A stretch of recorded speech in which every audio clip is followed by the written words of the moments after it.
AskReddit by Lekachin. What's something people consider smart admirable nowadays that you think is actually concerning or toxic? Not taking any time off from work and being proud of it. People say things like, I haven't been on a vacation for over 5 years as a flex, when it's just sad and extremely concerning. I remember I was new at a job, so they sat me with an older woman to train. She proudly declared, I haven't called out sick in over 10 years. The only thing I could think is, so, you're the one who gets everyone sick. Identifying oneself by one's trauma. This is how you create someone who is unable to heal. Also turning your trauma into a competition.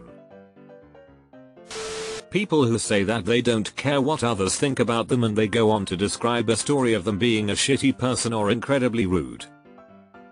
You shouldn't care about what someone thinks about your style, interests, hobbies, or lifestyle. You absolutely should care about the way you interact with people in this world. So far, the only people I've met who do the only God can judge me bit are real assholes.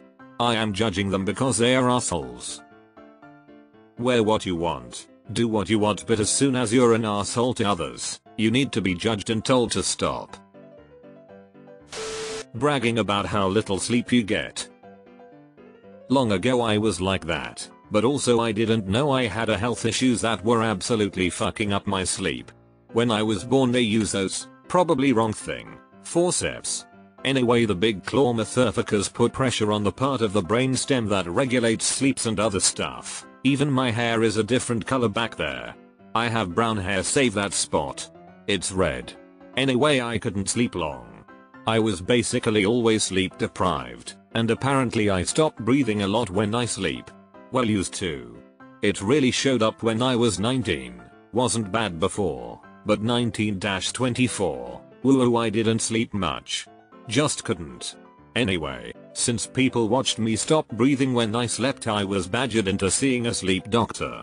Well, first 45 minutes of sleep study they woke me up to tell me I was engaging in dying a little, so they wanted to go right to trying to fix me. That 4 hours of sleep for the first time? I felt like I awoke a god. So now I absolutely know the value of good sleep, and I absolutely make it a top priority. Always keeping busy. There is a lot of value in slowing down and being still at times. I feel you. My mom is one of these people, constantly gives me shit for the fact that I don't like being busy 24/7. Like, sorry that I value my downtime? Bonus points for when they try to brag about how much stuff they have going on. It's not impressive, it just sounds exhausting. Arguing and wanting to win a debate instead of engaging in a healthy, open-minded discussion.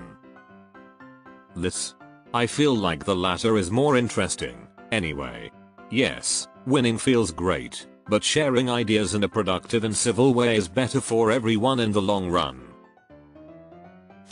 Hustling usually just involves overworking yourself while getting underpaid, then bragging about spending money even though you have no free time. Half the time they don't even have enough spending money to do anything that would have been worth the extra time they gave up.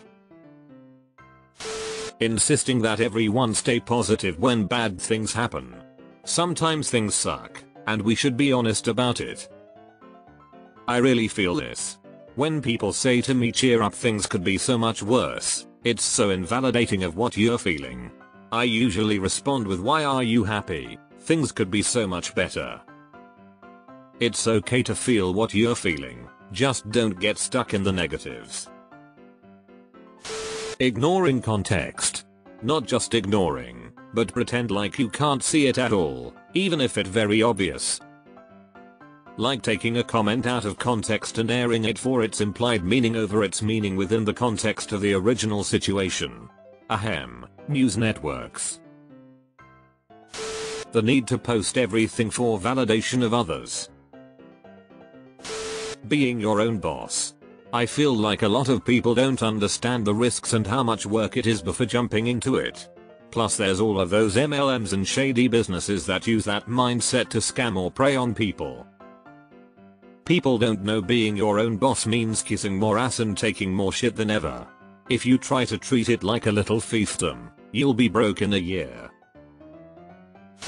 The whole quit your job, take a risk bullshit advice. These people usually leave out that they could afford to quit their job because they got some big pile of unearned money from an inheritance or settlement.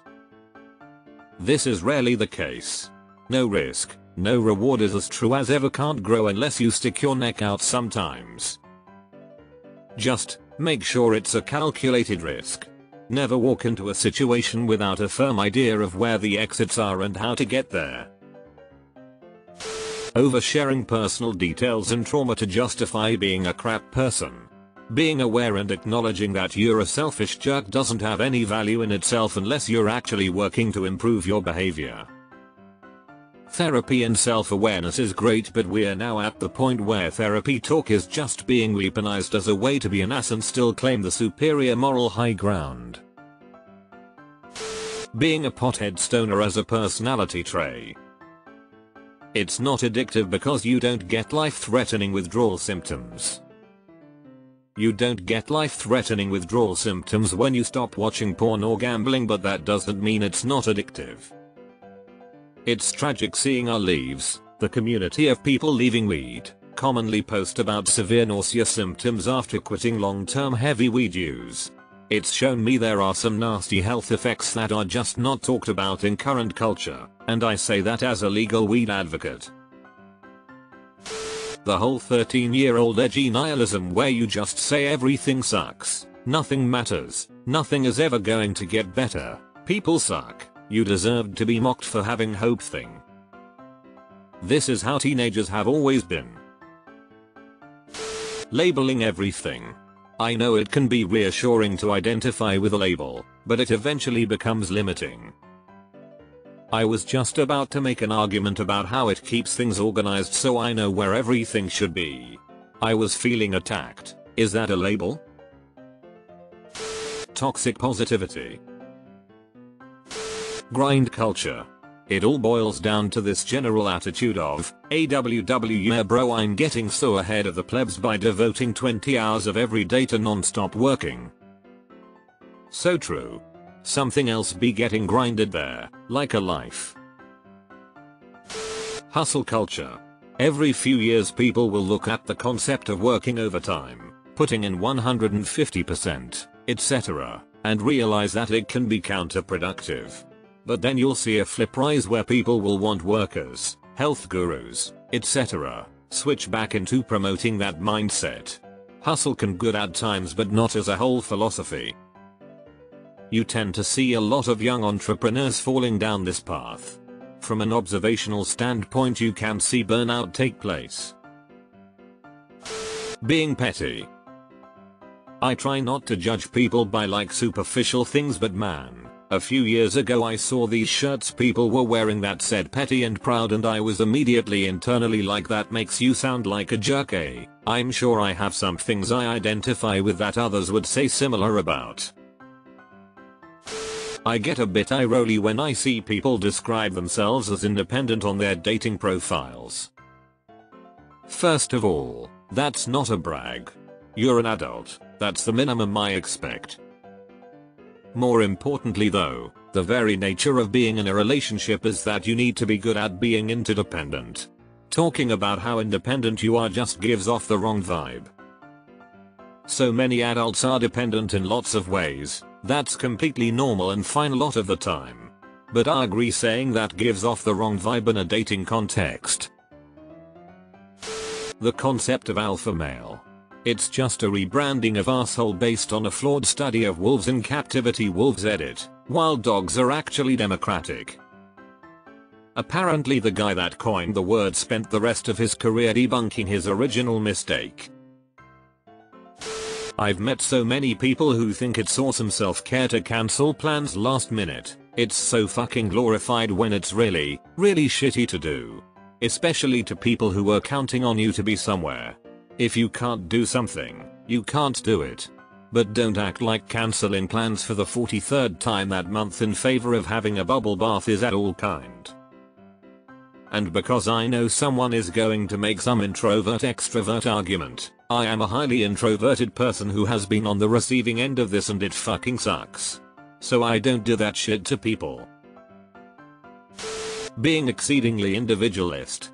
Nowadays we have this idea that you are not responsible for anyone else's welfare whatsoever, which creates a society of selfish, asshole people who will refuse to make even the slightest move to help another person they don't know, and even many people they do know. Hot take, you are responsible for others, that's what society is. Fulfill your obligations. Help your friends move. Make food for a person who doesn't have it. Give to charity when you have something spare to give, not just money, but also time and labor. This is one of the best I've read honestly. Thank you for saying it as it is, really. Absolutely, the awareness of social responsibility has just been taken down to pretty much zero. That's why you got a lot of us here on Reddit, right lol. Flipping houses.